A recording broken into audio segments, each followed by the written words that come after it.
Hello friends, मोनोट्रोल academy में आपका स्वागत है। आज के इस वीडियो में पढ़ने वाले हैं cardiovascular system. So friends, cardiovascular system आप जानते होंगे कि बेसिकली इसके अंदर क्या आता है। इसका इंट्रोडक्शन है, the cardiovascular system consist of the heart, blood vessels and blood. तो बेसिकली जो कार्डियोवास्कुलर सिस्टम है वो क्या कंटेन करता है हार्ट। ठीक है, हमारी बॉडी में जो हार्ट है एंड देन उसमें जो ब्लड वेसल्स हैं एंड देन जो ब्लड वेसल्स के अंदर जो ब्लड फ्लो करते हैं। ठीक है, तो ये है हमारा cardiovascular system. So it is a primary function, it is a transport nutrients and oxygen rich blood to all part of the body and to carry deoxygenated blood back to the lung. तो क्या होता है friends कि हमारी body के अंदर जो vessels हैं या हमारी बॉडी के जो सेल्स हैं उनको क्या होता है, प्रॉपर न्यूट्रिएंट्स चाहिए होते हैं। जो क्या करता है, जो ब्लड होता है जो पूरी बॉडी में सर्कुलेट करता है वो क्या करता है, न्यूट्रिएंट्स को सेल्स तक पहुंचाता है, जिससे कि हमारी सेल्स डेड नहीं होती हैं। ठीक है, और ये क्या होता है, यहाँ पर जो हमारी वेसल्स है वो ऑक्सीजनेटेड और डीऑक्सीडेंटेड ब्लड जो है वो कैरी करती हैं। सो बेसिकली जो ऑक्सीजन है वो तो ब्लड के साथ क्या करता है, पूरी बॉडी में सर्कुलेट जाता है, और डीऑक्सीडेंटेड ब्लड जो होता है वो लंग्स में वापस चला जाता है। ठीक है, इंजरीज टू एनी और all part of the cardiovascular system can result in serious health complications. So basically जो एबनॉर्मलिटीज़ होती है फ्रेंड्स कार्डियोवास्कुलर के रिगार्डिंग, तो ये बहुत ही सीरियस हेल्थ कॉम्प्लिकेशन है, बिकॉज इससे आपका हार्ट जुड़ा हुआ है, आपकी वेसल्स आपका ब्लड से रिलेटेड है, तो ये कॉम्प्लिकेशन हो सकता है। क्योंकि अगर वेसल्स में कहीं ब्लॉकेज आ जाती है जिससे भी आपको हार्ट अटैक आ सकते हैं। ठीक है, सो इससे आपकी जान जा सकती है। सो कॉमन कंडीशन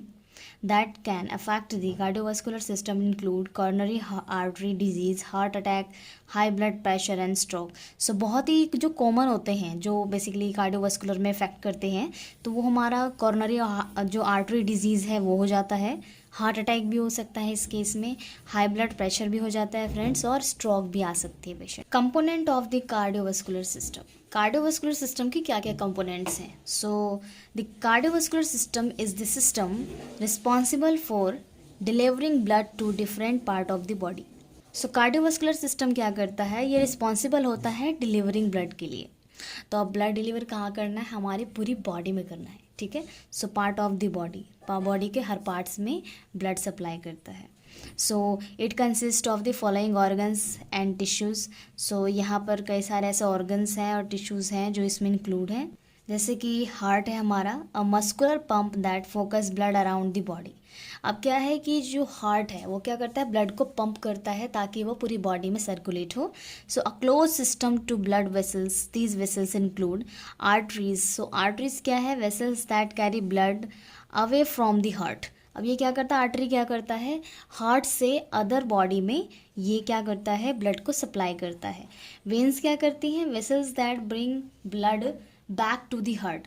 अब क्या है, वेन्स के थ्रू जो वेसल्स है क्या करती है, हार्ट से उसको वापस हार्ट में वापस लेके आती है ब्लड को। तो ये क्या करता है, ऑक्सीजनेटेड करके ब्लड को वापस पूरी बॉडी में सर्कुलेट कर देता है। सो अब है फ्रेंड्स कैपिलरी। कैपिलरी क्या है, a tiny blood vessel branch off from artery to deliver blood to all the body tissue. Capillary क्या करती है, एक ऐसी टीनी वेसल्स है जो ब्रांचेस में होती है और क्या करती है, आर्टरी टू डिलीवर करती है ब्लड को पूरी बॉडी टिश्यू के अंदर। ठीक है फ्रेंड्स, सो कार्डियोवास्कुलर सिस्टम के अंदर अब हम डिस्कस करेंगे हार्ट के बारे में। सो फ्रेंड्स, हार्ट का आपने डायग्राम तो देखा ही होगा किस तरीके का होता है। आप देख सकते हो फ्रेंड्स, एक छोटा सा डायग्राम है यहाँ पर हार्ट का। ठीक है, यहाँ पर आप देख सकते हो कि यहाँ पर जो है ये हमारी लेफ़्ट पल्मोनरी आर्टरी है, ये राइट पल्मोनरी आर्टरी है, ये हमारी ब्रोंकायोसेफेलिक ट्रंक है, एंड देन यहाँ पे देख सकते हो आप इन्फीरियर वेना केवा है, ये सुपीरियर वेना केवा है, ये लेफ़्ट पल्मोनरी वेन है और ये राइट पल्मोनरी वेन है। ठीक है, तो ये हार्ट है। ठीक है, एक हार्ट का ब्लॉक डायग्राम है, इसके अंदर क्या होते हैं, 4 चैम्बर्स होते हैं। ठीक है, 4 चैम्बर्स क्या होता है, एक जहाँ से ब्लड आता है पंप करते हुए दूसरे वेसल्स में जाता है, फिर वहाँ से पंप करके तीसरे वेसल में जाता है, तीसरे से चौथे वेसल में जाता है, चौथे से हमारे आर्टरी में जाता है और आर्टरी से पूरी बॉडी में सर्कुलेट होता है। तो ये हार्ट का ना एक प्रोसेस है। ठीक है, जो डीऑक्सीनेटेड ब्लड को ऑक्सीनेटेड ब्लड हमारी बॉडी तक पहुंचाता है और डीऑक्सीनेटेड ब्लड क्या है, वापस लंग्स में चली जाती है। ठीक है, सो फ्रेंड्स हम हार्ट के बारे में थोड़ा बहुत डिस्कस कर लेते हैं। So the heart consist of 4 distinct chamber as two upper chamber and called artery, and then lower chamber called ventricles. Artery and ventricles होते हैं, और a wall of septum separates the arteria blood within, and the ventricles valves control the flow of blood within the different chamber. अब क्या है कि अगर आप एक चैम्बर से दूसरे चैम्बर में ब्लड आ रहा है, ठीक है, तो उस फ्लो को, उस प्रेशर को बनाए रखने के लिए वहाँ पर ना सेप्टम लगे होते हैं. सेप्टम आप देखेंगे कि सेप्टम ना कुछ इस तरीके का होता है, जैसे कि ये हार्ट है आपका, ठीक है, सपोज कीजिए हार्ट है,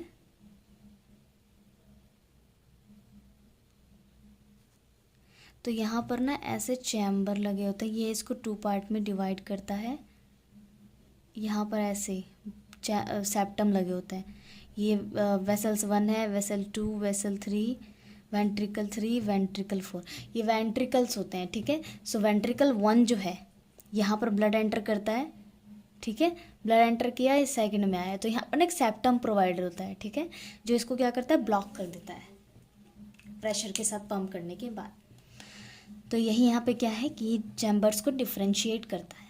blood follow the following path of the heart. तो ये कुछ पाथ फॉलो करते हैं, जो blood lacking oxygen return from the body and extras enters the right atrium, upper right chamber via the inferior vena cava and superior vena cava. तो क्या होता है, जो ब्लड लैकिंग ऑक्सीजन होते हैं वो क्या होते हैं, पूरी बॉडी में सर्कुलेट हो जाते हैं और क्या करते हैं, एंटर करते हैं राइट आर्टरियम में, ठीक है, upper right chamber. So via the inferior vena cava and superior vena cava. तो inferior vena cava, superior vena cava इसके लिए रिस्पॉन्सिबल होते हैं. So blood flow through the tricuspid valve and the anterior right ventricle. सो ये क्या होता है कि जो ब्लड फ्लो होते हैं किसके थ्रू होते हैं, ट्रीकैप्सिड होते हैं, वेल्व्स होते हैं, उसके थ्रू जो है ब्लड एंटर करते हैं राइट वेंट्रिकल में, ठीक है, इसको हम लोअर राइट चैम्बर भी बोलते हैं. So the right ventricle pump blood through the pulmonary valve and out of the heart via the main pulmonary artery. तो अब क्या है कि जो वेंट्रिकल में पंप होता है ब्लड, और क्या होता है कि जो पल्मोनरी वेल्व्स होती हैं, और जब आउट होता है ब्लड तो किसके थ्रू होता है, पल्मोनरी आर्टरी के थ्रू होता है, ठीक है. So the blood then flow through the left और right pulmonary artery into the lungs. So अब क्या है कि जो ब्लड है वो फ्लो होता है किसके थ्रू, राइट पल्मोनरी आर्टरी और लेफ्ट पल्मोनरी आर्टरी के थ्रू लंग्स में. So the blood returns to the heart and flow into the left atrium upper left chamber via 4 pulmonary veins. Blood flow through the mitral valve and enter the left ventral lower left chamber. So blood क्या है, flow होता है mitral valve में and then enter करता है left ventricle में, ठीक है, राइट से लेफ्ट में गया, सो lower left chamber. So the left ventricle pumps the blood through the aortic valve into a large artery called the aorta.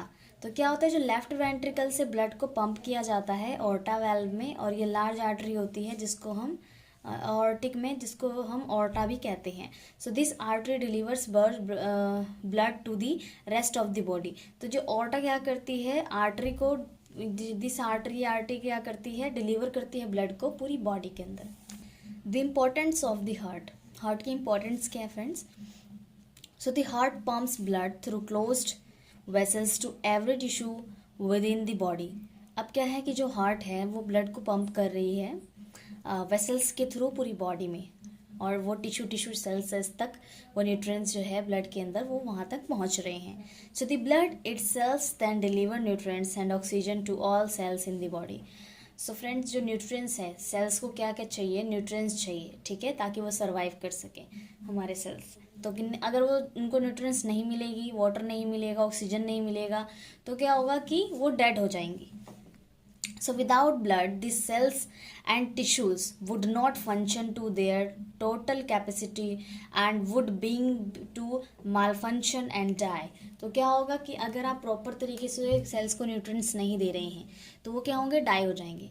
जो सेल्स, उसका जो प्रॉपर फंक्शन है, तो आप जानते हैं फ्रेंड्स कि डिफरेंट डिफरेंट सेल्स और टिश्यूज़ उनके डिफरेंट डिफरेंट फंक्शंस होते हैं, ठीक है, वो अपने अपने डिफरेंट डिफरेंट फंक्शन कैरी करते हैं। सो हर एक टिश्यू के पास अपना एक डिफरेंट फंक्शन है, डिफरेंट वर्क है।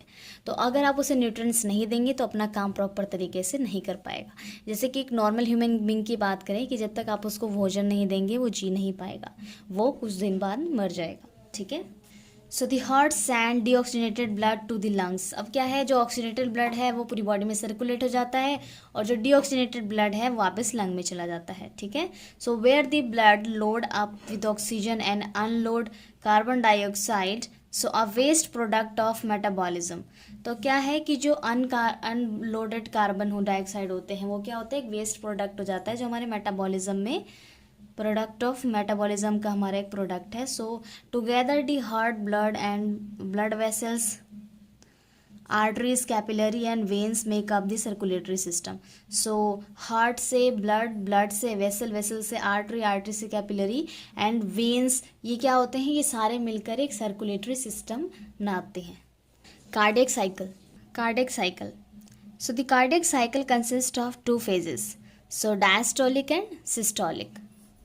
टू फेज कंटेन करता है। So the ventricle relax and fill with the blood as the atria contract, emptying all blood into the vessels. So ventricles, so ventricles क्या है, जब क्या होगा कि वो रिलैक्स फॉर्म में होंगे, जब ब्लड उसमें फिल हो जाएगा तो क्या करेगा, ब्लड को नेक्स्ट वेंट्रिकल में पंप कर देगा, ठीक है।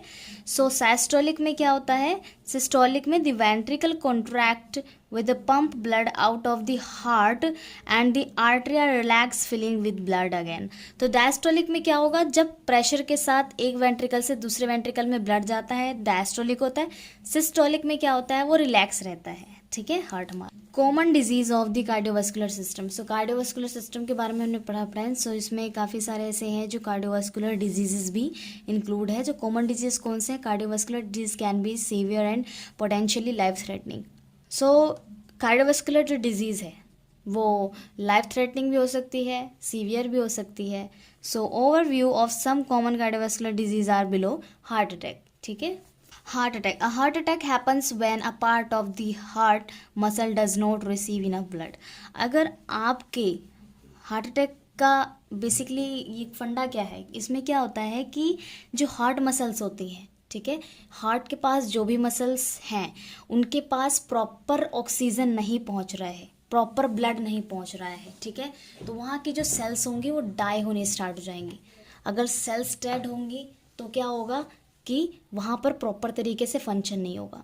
अगर प्रॉपर तरीके से फंक्शन नहीं करेगी सेल्स तो क्या होगा कि हार्ट अटैक आने के चांसेस बढ़ जाएंगे, ठीक है। This can occur due to a blockage, a tear in an artery around the health, or if the heart require more oxygen than is available। so क्या होता है कि वहाँ पर ना एक ब्लॉकेज बन जाता है, ठीक है। उस ब्लॉकेज की वजह से क्या होता है कि हार्ट में जो ऑक्सीजन की रिक्वायरमेंट है वो कम हो जाती है कि जितना हमें चाहिए। तो हमें बेसिकली क्या है कि हार्ट अटैक से बचने के लिए एक तो हमें प्रॉपर तरीके से ऑक्सीजन लेना है, ठीक है। सो इसमें क्या होता है, चेस्ट पेन और डिस्कम्फर्ट भी हो सकता है, फीलिंग लाइट हेडेड भी हो सकता है, एंड पेन और डिस्कम्फर्ट इन दी जो नेक है और बैक, इनमें पेन हो सकता है, और शॉर्टनेस ऑफ ब्रीथ भी हो सकता है, सांस लेने में दिक्कत आ सकती है। So 3 of the main risk factor of the heart attack are high blood cholesterol and high blood pressure and smoking. So high blood cholesterol किस वजह से फ्रेंड्स, अगर आपने कुछ ज़्यादा ही ऑयली फूड खाया हुआ है या फिर आपका फैट हो गया है, आपका लिपिड प्रोफाइल बढ़ा हुआ है, तो लिपिड प्रोफाइल में क्या होता है कि आपके जो भी चीज़ें हैं जो आपने अनहेल्दी फूड खाए हैं, ओबेसिटी इतनी ज़्यादा हो गई है कि आप फास्ट फूड खा लेते हैं, अनहेल्दी फूड खा लेते हैं, तो आपका जो धीरे धीरे कोलेस्ट्रॉल होता है ना वो बढ़ता रहता है, ठीक है। तो कोलेस्ट्रॉल बढ़ जाता है तो क्या होता है कि हार्ट के पास जो आर्टरीज होती है ना उसके पास ना वो जम जाता है, ठीक है। जैसे कि सपोज कीजिए ये आपका हार्ट है, ये आपका हार्ट है, तो यहाँ से ब्लड जाएगा, ठीक है, पूरी बॉडी में। ये है इसका वेंट्रिकल, सेप्टम है ये, V1 V2 V3 V4, ठीक है। तो ये आपका हार्ट है। सपोज कीजिए ये वेन है आपकी, आर्टरी है, ठीक है। तो क्या होता है ना, जो कोलेस्ट्रॉल होता है यहाँ पे इकट्ठी शुरू होने हो जाती है, ठीक है। अगर कोलेस्ट्रॉल यहाँ इकट्ठी हो रही है तो ये क्या होगी, धीरे धीरे ना फैगोसाइट करेगी आपकी सेल्स को, फैगोसाइट करेगी, फैगोसाइट ये खानी स्टार्ट कर देगी, ठीक है। और ये इतना ज़्यादा बढ़ जाएगा यहाँ पर कि ये पूरा ब्लॉकेज बना देगी, जिसकी वजह से हार्ट अटैक आएगा, ठीक है। तो कोलेस्ट्रॉल नॉर्मल रखिए, रोज़ डाइट कीजिए एंड एक्सरसाइज कीजिए, ठीक है। सो द ब्लड प्रेशर इस क्या होता है इस केस में ना, ब्लड प्रेशर हाई हो जाता है। सो स्मोकिंग केस में भी हो सकता है फ्रेंड्स। तो स्मोक से क्या होता है, फेफड़े खराब हो जाते हैं। People who have had a heart attack can lower their chances of future cardiovascular problem by engaging in the following. So regular physical activity, reaching of maintaining of moderate weight, following a heart healthy diet, quitting smoke. तो क्या होता है कि जो जिसको एक बार heart attack आ गया हो, ठीक है, तो वो अपने में ना कुछ चेंजेस करना स्टार्ट कर देते हैं, जैसे कि रेगुलर फिजिकल एक्टिविटी करनी स्टार्ट कर देते हैं, जिसकी वजह से क्या होता है कि वो अपनी ओबेसिटी को कंट्रोल कर लेते हैं। एंड जो मेंटेन करते हैं, मॉडरेट वेट मेंटेन करते हैं, जिससे क्या होता है कोलेस्ट्रॉल फैट की वजह से काफ़ी ज़्यादा वेट हो जाता है, तो उसको भी उसको लूज़ कर देते हैं, ठीक है। So following a heart healthy diet, so एक हेल्दी डाइट लेनी शुरू करते हैं एंड क्विट स्मोकिंग करना भी छोड़ देते हैं। तो जिसकी वजह से क्या होता है कि उनको हार्ट अटैक आने के चांसेस बहुत कम हो जाते हैं, ठीक है।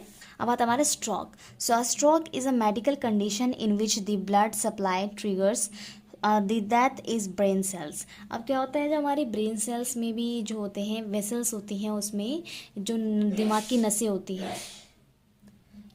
नसें होती हैं, उनमें क्या होता है कि ऑक्सीजन सप्लाई होता है और ब्लड सप्लाई होता है, न्यूट्रिएंट सप्लाई होता है, ठीक है, ताकि हमारी ब्रेन की सेल्स प्रॉपर तरीके से वर्क कर सके। तो ये क्या होता है कि यहाँ पर ना पहुँच नहीं पाते, न्यूट्रिएंट्स ही कह सकते हैं आप, ब्लड कह सकते हैं। तो यहाँ पर क्या होता है कि जो सब ब्लड सप्लाई ट्रिगर्स होते हैं, उनकी क्या होती है, डेथ हो जाती है, ठीक है, ब्रेन सेल्स में। So ischaemia stroke can occur of result of the blood clot blocking blood flow to the brain. तो अगर क्या है, वहाँ पर सेल्स टूट रही हैं तो वहाँ इकट्ठी होने स्टार्ट हो जाएगी, ब्लॉकेज बन जाएगा। तो ये क्या होगी कि haemorrhagic stroke occur result of blood in और अराउंड द ब्रेन। तो एक होता है स्कैमिया स्ट्रोक। स्कैमिया स्ट्रोक में क्या होता है कि इसमें क्या होता है, ब्लॉकेज बन जाता है, ठीक है, ब्लड क्लॉट हो जाता है। और एक हमारा हेमोरेजिक स्ट्रोक है। हेमोरेजिक स्ट्रोक में क्या होता है कि जो हमारे ब्रेन है उसके अंदर जो ब्लड वेसल्स है उसके चारों ओर क्या होता है कि ब्लड फैल जाता है। So some significance risk factor of a stroke include. Risk factor की बात करें तो हाई ब्लड प्रेशर, अगर ब्लड प्रेशर हाई है, ठीक है, हार्ट डिजीज़ है आपको, स्मोकिंग करते हैं, पर्सनल और फैमिली हिस्ट्री स्ट्रोक की हो सकती है, ओल्डर एज की वजह से भी हो सकती है। तो ये कुछ कारण है जिसकी वजह से क्या होता है कि स्ट्रोक आने के चांसेस बढ़ जाते हैं। सो फ्रेंड्स, कार्डियोवास्कुलर सिस्टम हमारा यहीं पे फिनिश होता है। इसके रिगार्डिंग कोई क्वेश्चन है तो आप कमेंट बॉक्स में पूछ सकते हो फ्रेंड्स। सो वीडियो अच्छी लगी तो लाइक कीजिएगा, फ्रेंड्स को शेयर करना मत भूलिएगा, चैनल को सब्सक्राइब कीजिए फ्रेंड्स। मिलते हैं नेक्स्ट वीडियो में। Thank you so much.